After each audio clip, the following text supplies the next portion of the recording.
பிரவீன்குமார் வணக்கம். எதற்காக இந்த போக்குவரத்து பாதிப்பு ஏற்பட்டது என்று போக்குவரத்து காவல்துறை அதிகாரிகள் கிட்ட நேரடியாக போய் விசாரித்த போது, இந்த மின்ட் பிரிட்ஜுக்கு கீழ் வழியாக செல்லக்கூடிய ஒரு பகுதி இருக்கிறது. அந்த கீழ் வழியாக ஒரு பள்ளம் ஒன்று சாலையில் திடீரென்று ஏற்பட்டிருக்கிறது. இந்த பள்ளத்தை பொறுத்த மட்டும் இன்று காலை நானே காலை பணிக்காக அலுவலகத்திற்கு வரும்போது அந்த பள்ளம் இருந்ததால் அந்த வழியாக செல்லக்கூடிய பயணிகளுக்கு அந்த பகுதியை தடை விதிக்கப்பட்டிருந்தது.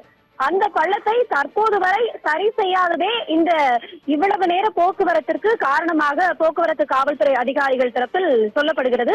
எதனால் இந்த பள்ளம் ஏற்பட்டது என்பது தொடர்பாக ஒரு புறம் அதிகாரிகள் ஆய்வு நடத்தினாலுமே கூட இந்த பள்ளத்தை பொறுத்த மட்டும் இன்று காலை முதலே இருக்கிறது. ஆனால் தற்போது வரை அதிகாரிகள் அது தொடர்பாக ஏன் எந்த ஒரு நடவடிக்கையும் எடுக்கவில்லை என்பது பொதுமக்களின் கேள்வியாக இருக்கிறது.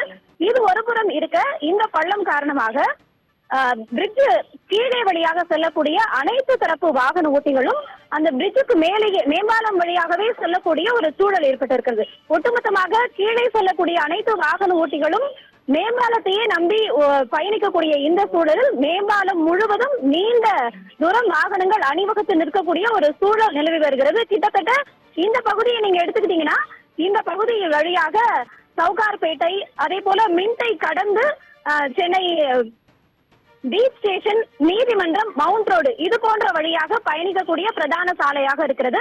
அதே போல ராயபுரம், திருவொற்றியூர், மணலி இது போன்ற பகுதிகளுக்கும் செல்லக்கூடிய ஒரு முக்கிய பகுதியாக இருக்கக்கூடிய பட்சத்தில் இந்த பள்ளத்தை உடனடியாக அதிகாரிகள் சரி செய்தால் மட்டுமே இந்த போக்குவரத்திற்கு தீர்வு காணப்படும் என்பது தற்போதைய தகவல்களாக இருக்கிறது. குறிப்பாக இந்த ஸ்டான்லி பகுதியை எடுத்துக்கொண்டோம் என்றால், ஸ்டான்லி மருத்துவமனை என்பது பிரதான ஒரு மருத்துவமனையாக இருக்கிறது. அனைத்து தரப்பு மக்களும் தங்களுடைய அத்தியாவசிய ஒரு காய்ச்சல், உடல்நிலை சரியில்லாத போன்ற காரணங்களால் அந்த மருத்துவமனைக்கு சென்று உடனடியாக அவர்களுடைய வெளி நோயாளிகள் பிரிவும் இயங்குவதால் உடனடியாக அவர்கள் மருத்துவமனைக்கு செல்லக்கூடிய ஒரு சூழலும் இருக்கிறது.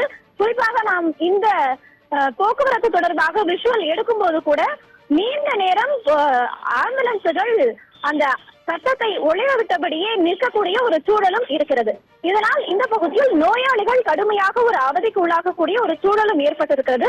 எனவே உடனடியாக அந்த பள்ளத்தை சரி செய்யும் பட்சத்தில் இந்த போக்குவரத்தை சரி செய்து மக்கள் அவர்களுடைய பயணத்தை சீராக செய்து கொள்வதற்காக வழிவகுக்கும் என்பது தற்போதைய கள நிலவரமாக இருக்கிறது. ஒட்டுமொத்தமாக காலையே ஏற்பட்ட இந்த பள்ளத்திற்கு தற்போது வரை ஏன் அதிகாரிகள் அந்த பள்ளத்தை சீர் செய்ய எந்த ஒரு நடவடிக்கையும் எடுக்கவில்லை என்பது பொதுமக்களின் கேள்வியாக இருக்கிறது. இருப்பினும் கூட போக்குவரத்து காவல்துறை அதிகாரிகள் தரப்பில் இது தொடர்பாக உடனடியாக நடவடிக்கை மேற்கொள்ளப்பட்டு போக்குவரத்து சீர் செய்யப்படும் என்று அவர்களுடைய தரப்பில் தகவல் தெரிவிக்கப்பட்டிருக்கிறது. பிரவீன்.